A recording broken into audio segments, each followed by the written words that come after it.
हर के जीवन में एक बार ईश्वर उतरेगा, ये निश्चित मानना बेटा। और वो तब उतरता है जब हम बहुत विचलित हो जाते हैं, दुखी हो जाते हैं, अकेले से महसूस करते हैं, तब कोई मार्ग हमको नहीं मिलता, तब समझना कि कहीं नजीक ही है उसकी किरण हमारे जीवन में उतरने वाली है। लेकिन तब होता ये है कि तब हम इतने फड़फड़ाते हैं और जितने हो सकते हैं उतने उल्टे धंधे करते हैं।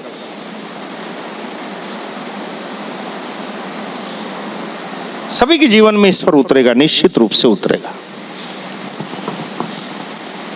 लेकिन उसकी तैयारी हमारी होनी चाहिए।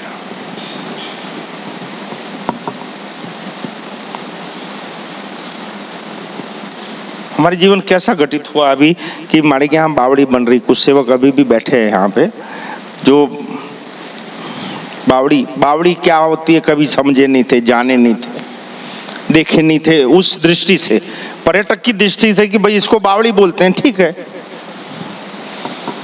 और बावड़ी चालू हुई उसके पहले माड़ी ने चैम्बर में परिवार को बुलाया था, आप भी गए थे, और माड़ी ने कुछ वचन दिए थे कि बेटा कार्य चालू करो, हो सके तो ज्यादा जीवों का पोषण हो उसका ध्यान रखना। कोई भी कार्य ऐसा करना है कि ज्यादा से ज्यादा लोगों की पुण्याई जगे, सेवाएं जमा हो। चाहते तो माड़ी अकेला कर सकते थे, और फिर निशानियां दी माड़ी ने कि जब बावड़ी खोदोगे तो भूगर्भ से एक मेढक आएगा, चूहा आएगा, सांप आएगा। अगर हम लॉजिकली सोचे तो क्या 25, 30, 40, 50 फुट नीचे चूहा निकलेगा? संभव है भाई? 2, 4, 6 फुट, बहुत ज्यादा हो गया तो 2, 4 फुट मिट्टी होगी वहां तक। मेढक इतना नीचे, और जो कोई कर न सके मां मेलड़ी सब करके दिखाए। तो सब कुछ आयोजित रहता है, हमको सिर्फ उसमें हिस्सा लेना है। ये हमारी जीवन की बात नहीं कर रहे हैं बेटा, ये सबके जीवन में सब कुछ आयोजित है, स्क्रिप्ट लिखी हुई तैयार पड़ी है, लेकिन आप भलते दूसरे का सुन के दूसरे की स्क्रिप्ट उठा लिए। जैसे कि कोई लड़के की शादी होती है तो दाढ़ी रख के आता है, भाई दाढ़ी क्यों रखा है? तब बोले वो शेरवानी वाला बोला, वो सूट वाला की शेरवानी में दाढ़ी अच्छी लगेगी। तो आज एक बेंद्रा और आया था, आज एक बेंद्रा और आया था। अभी जिस लौंडे की दाढ़ी दिखे, मूंछ दिखे, समझना शादी होने वाली है। क्यों? शेरवानी वाले बोलते हैं कि शादी की शेरवानी सूट में भैया फ्रेंच कट दाढ़ी और वो अच्छी लगेगी, तो उन लोग वो रखते हैं। यानी खुद का कोई अस्तित्व नहीं, विचार नहीं, खुद की कोई औकात नहीं, कोई स्थिरता नहीं है।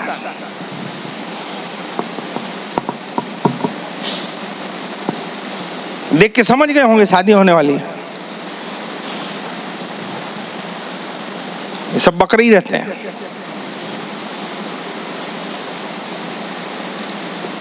अपन कहाँ थे? बावड़ी में थे। तो अचानक नहीं 32-34 फुट पे, 32-34 वो बंधा नहीं था, नहीं अभी 32-34 फुट पे एक मेढक फुदक के अंदर से बाहर आया। तो माड़ी ने कहा था कि नीचे पाताल गंगा मिलेगी बेटा। तो अगर 32-34 फुट नीचे से मेढक बाहर आ रहा है तो सजीव नदी है तभी। फिर 2-3 फुट गए, वो चूहा आ गया, वो चूहा आया, वो सभी को मिला, लगभग सभी को दौड़ाया अंदर। वो आज भी रहता है वहीं, इतने बम फूटते, इतने पत्थर गिरते, लेकिन आज भी एक भी मेढक नहीं मरा। अच्छा, अब तो मेढक ने बस्ती बचा ली। कितने ही मेढक दिन को कहीं नहीं दिखते। फिर अंदर सेवा कर रहे थे, माड़ी भी थे वहां पे। अचानक माड़ी का एक रूप है नागिन का। अच्छी ठंडी की रात थी, 9 बजे नागिन के रूप में माड़ी बावड़ी के अंदर। अब बावड़ी के अंदर घुसने का रास्ता तो वही है, भागने का रास्ता कुछ नहीं है। तो अंदर से ही फिर चिल्ला के बोले थे कि भाई आपको आना हो तो सूक्ष्म रूप से आना, ये रूप में नहीं। आपका वचन सही है मां।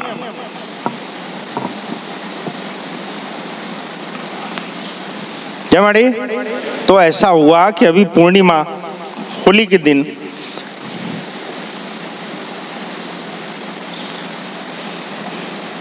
सवा बीता की नागिन बन के माड़ी बावड़ी के अंदर से प्रकट हुई।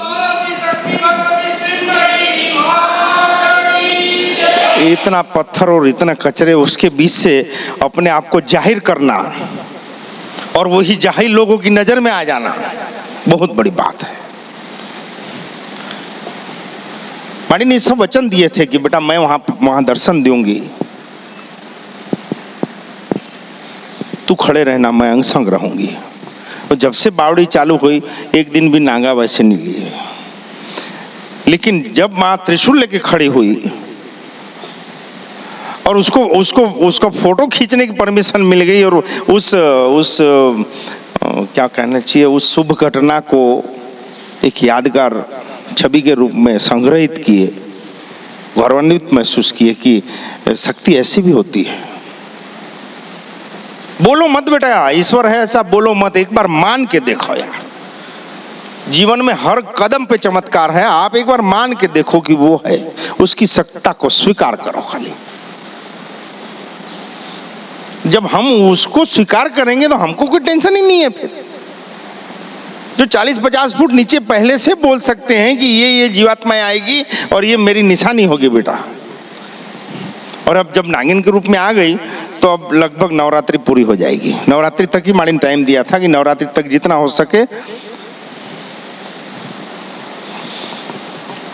हम आप उसकी सेवा में हैं जो अपने बच्चों के लिए सब कुछ व्यवस्थित करके रखता है। जब जिसकी जरूरत हो तो टेंशन से दूर होने की बात कर रहे थे। चलो लंबा नहीं खींचेंगे, टेंशन से दूर होने की बात कर रहे थे। 2-3 चीजें हैं। पहला आयोजन, नोट करके रखना है। आयोजन, आयोजन मतलब उसको क्या बोलेंगे? आयोजन ही तो बोलेंगे। आयोजन को और क्या बताएं? व्यवस्थित, व्यवस्था। दूसरी अपनी औकात। हर कोई बड़े बड़े सपने, कई लोग बोलते हैं मोटिवेशन वाले, फिर बात आई वो बोलते बड़े सपने देखो, औकात के सपने देख बे। ठीक है भाई, कंपटीशन आगे बढ़ने की ललक रहनी चाहिए, दौड़ना, पर औकात भी तो देख यार। खाली सपने देखने से कुछ नहीं होने वाला। आधी हमारी पीढ़ी तो इसी में खोखली हो गई कि खाली सपने देखो बड़े बड़े है। आयोजन होना चाहिए, किसी भी चीज का एक आयोजन होना चाहिए। दूसरी हमारी औकात होनी चाहिए। और तीसरा जो भी परिणाम आए उसको संतोष से स्वीकार करने की हम में हिम्मत होनी चाहिए। जब हम सब कुछ आयोजित कर रहे हैं कोई कार्य को, उसको अपनी सक्षमता के हिसाब से, अपनी ताकत के हिसाब से, औकात के हिसाब से उसको मूर्त रूप ला रहे हैं, पूरी जान लगा रहे हैं, उसके बाद जो रिजल्ट आ रहा है, ईमानदार अगर हम आए तो उसको स्वीकार करना चाहिए। स्वीकार करोगे तो ही आपका मन शांत होगा। नहीं समझ में आ रही? अगर हमने ईमानदारी से आयोजन किया है, ईमानदारी से मेहनत की है, तो हम विचलित क्यों होंगे? रिजल्ट चाहे जो भी आए। लेकिन जो विचलित होता है, समझ जाना ईमानदारी से कोशिश नहीं की है। बहुत बार ऐसा जीवन में वाकया हुआ है हमारे। सभी दृष्टिकोणों पे नजर रख के पूरी जान डालते थे, रिजल्ट नहीं आया। फिर उसका चिंतन और मनन करते थे बैठ के कि कहां ऐसा लूज पॉइंट की जिसके कारण होना था वो परिणाम नहीं पाए हम। फिर सब में टिक होती थी, नहीं ये भी ठीक है, ये भी ठीक है, ये भी ठीक है, ये भी ठीक है। हमको 2-4 लोग, कई लोग पूछे, परमार जी भी एक बार पूछे कि इतनी सजगता से आप काम करते हो, फिर धंधे में फेलियर कहां कैसे हो गए? हम धंधे में फेलियर नहीं हुए हैं, लोगों को लगता है। सोनी जी भी बात पूछे थे कि इतने कुछ होने के बाद फिर फेल कैसे? फेल हुए ही नहीं। फेल होते तो यहां नहीं खड़े रहते।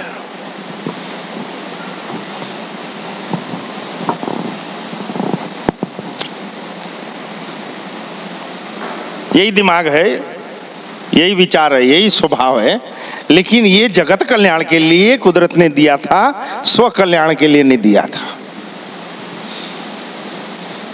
तो जब हम सब चीज में देखते थे कि ये काम ठीक से नहीं हुआ या परिणाम नहीं मिला, सब कुछ ठीक किए परिणाम नहीं मिला, इसका मतलब तेरी मर्जी। हम दोनों ये विचार करते थे, तीसरे को नहीं बताते थे। फिर बोलते थे माड़ी अब तेरी मर्जी, क्योंकि इसमें फेल होने का कोई कारण ही नहीं है। 2 और 2 4 ही होता है, लेकिन 2 और 2 3 हो जाता था। तो फिर तेरी रजा कुछ और है। जाहि विधि राखे तू ताहि। मैंने ईमानदारी से कोशिश की, इसका संतोष मैं हमेशा रखता था और अभी भी रखता हूं। और इसलिए सबको बोल रहे हैं ये चीज होनी चाहिए। अगर आप ईमानदारी से कोशिश कर रहे हो तो तुमको ये संतोष प्राप्त तो होगा ही कि मैंने प्रयत्न पूरे किए।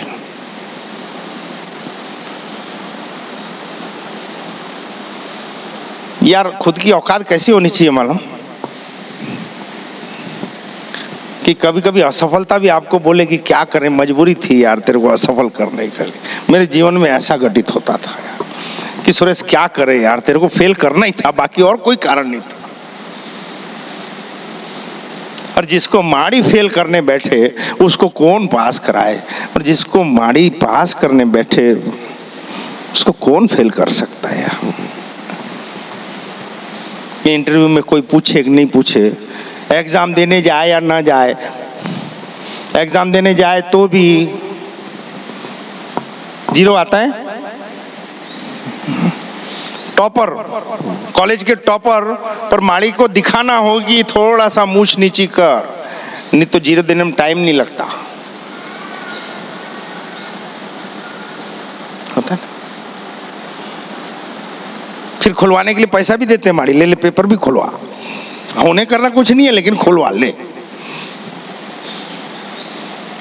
अभी एक बात और बताएं बेटा, ये देव का काम क्या है? देव का काम क्या है? हमारे अहम का भक्षण करना। हमारी जितनी भी बुरी आदतें हैं या हमारे दोष हैं, हमारा अहम है, उसको तोड़ना, उसका नाश करना। इसके सिवाय देव का कोई काम नहीं। बाकी तो हम सभी अपने आप में पूर्ण हैं, लेकिन कुछ अज्ञानताएं, कुछ अकड़ हमारे में ऐसी हो गई कि हम हमारी शुभता को प्रकट न कर सके। और जब हम कहीं सच्ची जगह जाते हैं तो हमारे उस अहम का शोषण होता है। तो हमको लगता है हमारा शोषण हो रहा है, हमारी जिदों का शोषण होता है, हमारे दुर्वचनों का शोषण होता है, हमारे दुर्गुणों का शोषण होता है। देव का आहार है बेटा ये। तो अभी ये खंडेलवाल जी का बच्चा बता, माड़ी सीए करने भेजा है, बताओ सीए करने वाला। जो सीधा नहीं चलता था उसको सीए के लिए पुनः भेजा। एक एग्जाम निकाल लिया, फिर नहीं, क्या अभी क्या दे रहा था, इंटर्नशिप, उसमें गड़बड़ हो गई। फोन आया खूब टेंशन में। क्यों? उसको वो भूल गया कि औकात नहीं थी, लेकिन बढ़ते जा रहा हूं। लेकिन अब क्या 1-2 सीढ़ी चढ़ते तो लगता है हम ही हम हैं, बाकी सब पानी कम है, ये तो हम ही कर रहे हैं। तो रिजल्ट गड़बड़ गया, इंटर्नशिप नहीं निकल सका। फोन आया, माड़ी से बात किया। माड़ी बोले उसमें क्या टेंशन कर रहे हैं? खंडेलवाल जी पूछे खुलवा लें? हम बिल्कुल खुलवाओ, तभी मालूम पड़ेगा। खुलवाए। आप विश्वास नहीं करेंगे बेटा, देखो देव क्या करता है यार। खुलवाए, पेपर खुलवाए। अभी सब क्या सोच रहे हैं, पास हो गया, ऐसा आया होगा। देव की दया मतलब सब ओके ओके नहीं। देव की दया मतलब आपको मजबूत करना। ज्यादा पैसा भर के वो पेपर ही सब मंगवाए, खाली खुलवाए नहीं। उसकी एक कॉपी दो, वो भी सिस्टम है, पूरी कॉपी दे। कॉपी दिए, वो देखे तो सब क्वेश्चनों के आंसर सही है, राइट भी हुए, नंबर देना ही भूल गया। उसको जहां वो कोचिंग कर रहा था वहां ले जाकर पेपर दिखाया तो बोले यार फर्स्ट क्लास है यार, वो है तो क्या कर काव खा लोगे, नंबर ही नहीं दिया। सब ओके, ठीक, okay okay okay okay okay. फिर फोन आया, पापा जी माड़ी देखो सब तो ठीक है। तो फिर सब ठीक है बेटा, टेंशन छोड़ो, उसकी सत्ता को स्वीकार करो। आप कितने भी सही हो, लेकिन वो कुछ सिखाना चाह रहा है आपको, इसलिए आपको रोक रहा है। माड़ी ज्ञान देखे होंगे कई बार, ये आंवला के जाड़ों को काट डाले थे, याद है? कई लोग पूछे थे इतना बड़ा हरा भरा हो गया काट क्यों दिए? ये नीम के जाड़ों को सबको खूंटे से बांध बांध के काटे थे, जो भी थे उन्होंने देखा था। क्यों? आज पीटीएस में बड़े बड़े जाड़ उखड़ जाते हैं तूफानों में, माड़ी के यहाँ आके मजबूत खड़े रहते हैं। हमको हमारी औलादों को टेके नहीं देने ज्यादा, उसकी जड़ें मजबूत करनी है। खाली पास होते जा नहीं भाई, मजबूत होते जा। सभी दृष्टिकोणों से सही होने के बाद भी कुदरत कोई ऐसी सत्ता है जो हमको मजबूत करने के लिए कभी रोकती है, टोकती है, मोड़ती है। उसको स्वीकार करने की हम में शक्ति होनी चाहिए। हमको नहीं मालूम था कि माड़ी ऐसे दरबार लगाएगी, ऐसी शक्तियां देगी। हम नहीं करते थे, उसके दोष भी हमको पड़ते थे लौकिक जगत में।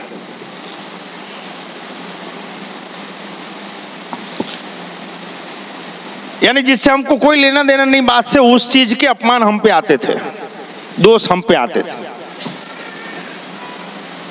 हकदार हैं वहां भी उपेक्षाएं होती थी, लेकिन तब ऐसा लगता था ये अपना लक्ष्य थोड़ी ना, मेरा जो लक्ष्य है वो ये नहीं है। बाकी दया है कि ईक्यू बहुत मजबूत है, तो मेरी चाहती नहीं है कि कोई मुझको अच्छा बोले, कोई मेरे गुण गाए, कोई जयकारे करे, कोई मेरे को पूछे, ये मेरी चाहत नहीं। जो चाहत है उसमें कोई बीच में आ नहीं सकता। तो वो जो आदतें पड़ी 8-9 साल 10 साल जो उपेक्षाई की, अपमान की, वो जो आदतें पड़ी वो अभी सेवा धर्म में काम आ रही है। जिसको लोग फेलियर बोलते, फेलियर नहीं, वो यहां काम आ रही है सब। कि मालूम है जितने आ रहे हैं जब तक हाथ दबे हुए हैं या दुख में हैं तभी तक हाथ जोड़े हैं। थोड़ा सा भी जिस दिन निकल गए अपने मूल स्वभाव में आ जाएंगे। तो पहले कईयों को होता था, सेवकों को भी होता था, आजकल वो नहीं दिख रहा है। वो काहे दिखेगा भाई? हॉस्पिटल में कोई निरंतर रहता है क्या? निरंतर तो डॉक्टर और स्टाफ ही रहता है। जो सेवक हैं वही हॉस्पिटल में रहेंगे या डॉक्टर्स रहेंगे। मरीज तो आते जाते रहेंगे, फिर बीमार होगा, फिर आएगा, साला जाएगा कहाँ? इसके सिवाय कहीं ट्रीटमेंट ही नहीं है। उसमें क्या जयकारा लगा ले? अरे यार ये हॉस्पिटल मतलब आखिरी हॉस्पिटल। अगर कहीं इलाज हो जाता तो आप मां मेलडी की चौखट आते ही क्यों भाई? अगर कहीं तुम्हारे दुख की नस पकड़ में आ जाती तो यहां आने की जरूरत ही क्यों पड़ती? जहां खड़ी बात होती है, मुकालात होती है। क्या कर रहा है? ये फौजी भी सोच रहा, सही बात है यार, अगर ग्वालियर में हो जाता तो यहां क्यों आता?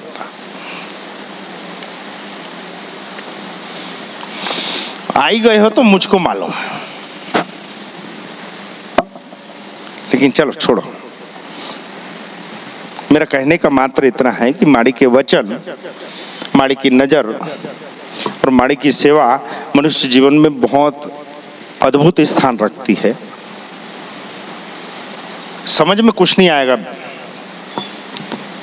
एक दो लोग मेरे को पूछे थे कि आपने पाया क्या? मैंने वो परिवार पाए हैं बेटा। कहीं जीवन में परिवार एक साथ नहीं जाते थे, वहां हर रविवार मैं परिवारों को यहां माड़ी के सामने साथ में देखता हूं। जो भी आते हैं सब अपने परिवार के साथ आते हैं। कुछ नहीं धरा है, कितना भी आप नाम, यश, कीर्ति, प्रतिष्ठा, पैसा कुछ भी पालो, अगर प्रेम नहीं पाया तो क्या पाया? अब सब कुछ लेके घर जाओ, घर में तुम्हारा कुत्ता पूछने वाला ना हो भाई। वो खुशी क्या काम की जो बांटने के लिए लोग नहीं हो तुम्हारे साथ? वो दुख क्या जिसको किसी कंधे पे आप सर न रख सकते हो? मानी ना, हमको ये दिया है बेटा, परिवार एक दूसरे का सम्मान करता है, बात नहीं करता। मुझको बहुत गौरव महसूस होता है कि आज 50 साल की उम्र तक मेरी संतानों में और मेरी अर्धांगिनी ने आज तक कोई वचन नहीं काटा। मैं पूछता भी हूं, यार ऐसी क्या बात है कि यार तुम जो बोलते हो मान लेते हो? बोले आपको नहीं मालूम, हमको मालूम है, माड़ी बोलते हैं। ऐसा नहीं है, मैं पूछता हूं ऐसा, आप सब बात अंधा क्यों मानते हो? नहीं माननी चाहिए। जवाब यही मिलता है। 30 साल हो गए मेरे को, तात्कालिक तो ऐसे ही लगता है कि गई भैंस पानी में, ये लुटिया डुबा देगा। और समय जवाब देता है इसका कि आपका एक भी फैसला, एक भी निर्णय अभी तक मां की दया से गलत नहीं हुआ। क्योंकि दुनिया के व्यवहार हम यहां से करते हैं और उसको याद यहां से करते हैं। लेकिन दुनिया में थोड़ी सी गड़बड़ हो जाती है। दुनिया के व्यवहार हम और उसको याद हम इतना किए, कुछ तो हुआ नहीं, तो तोला कौन बोले रही से कर?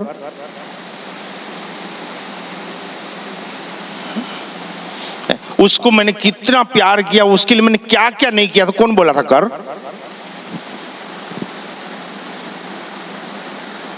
दुनिया के व्यवहार आप दिमाग से करो, भक्ति आप हृदय से करो। मेरे बच्चों ने, मेरी परिवार ने मेरी कभी कोई बात नहीं काटी, लेकिन वो जान गए हैं ये बात कि हम कोई बात बोलते ही नहीं तो इसी जबान से निकला कि चूहा निकलेगा और मेंढक निकलेगा, सांप आएगा। ये लॉजिकली संभव है क्या कि 40-45 फुट 50 फुट नीचे कोई जीव निकले और वो वहीं रहे? फिर ठोस चट्टाने जो बगैर ब्लास्टिंग के तो फूटती नहीं, मिट्टी हो तो समझ में आए, लेकिन जो ठोस चट्टाने जो मिटती नहीं, और धन्य है वो बावड़ी के सेवक यार, जो वो इन चीजों का सम्मुख दर्शन करते हैं और माड़ी के साथ रहते हैं। कभी माड़ी के हाथ से प्रसाद ले लेते हैं, कभी जल का अमृत ले लेते हैं।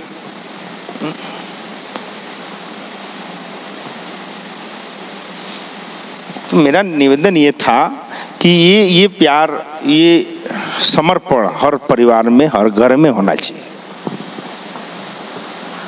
अगर हम बड़े की बात नहीं मान सकते हो और हम बरोबर वाले को प्रेम नहीं दे सकते हो, छोटों को लाड़ नहीं कर सकते हो, तो परिवार क्या काम का यार? आते हो अच्छी बात है अपने परिवार के साथ, लेकिन यही भाव, यही प्यार आप अपने घर में भी तो रखो। आपको ईश्वर को रिझाना नहीं पड़ेगा, एक दूसरे से रीझ के रहो घर में, वो खींचा आएगा। अब सबको सद्बुद्धि मिले। जय मणि।